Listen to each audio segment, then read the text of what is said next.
Daniel Defoe, Robinson Crusoe, Part 112. What authority or call I had to pretend to be judge and executioner upon these men as criminals, whom heaven had thought fit for so many ages to suffer unpunished, to go on, and to be as it were the executioners of his judgments one upon another. How far these people were offenders against me, and what right I had to engage in the quarrel of that blood which they shed promiscuously upon one another. I debated this very often with myself. Thus, how do I know what God Himself judges in this particular case? It is certain these people do not commit this as a crime. It is not against their own consciences reproving, or their light reproaching them. They do not know it to be an offense, and then commit it in defense of divine justice, as we do in almost all the sins we commit. They think it no more a crime to kill a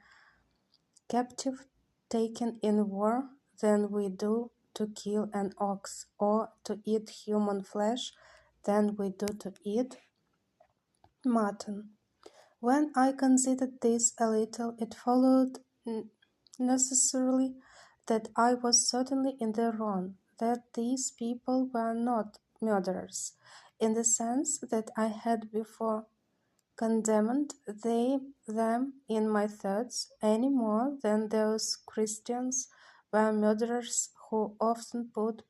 to death the prisoners taken in battle, or more frequently upon many occasions put whole troops of men to the sword without giving quarter, though they threw down their arms and submitted. In the next place, it occurred to me that although the usage they gave one another was thus brutish and inhuman, yet it was really nothing to me. These people had done me no injury, that if they attempted, or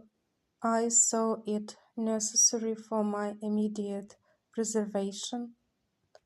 to fall upon them, something might be said for it, but that I was yet out of their power, and they really had no knowledge of me, and consequently no design upon me, and therefore it could not be just for me to fall upon them, that this would justify the conduct of the Spaniards in all their barbarism practiced in America, where they destroyed millions of these people, who, however, they were idolaters and barbarians, and had several bloody and barbarous rites in their customs, such as sacrificing human bodies to their idols, were yet, as to the Spaniards, very innocent people, and that the rooting them out of the country is spoken of with the utmost abhorrence and destination by even the Spaniards themselves at this time, and by all other Christian nations of Europe, as a mere butchery, a bloody and unnatural piece of cruelty, injustifiable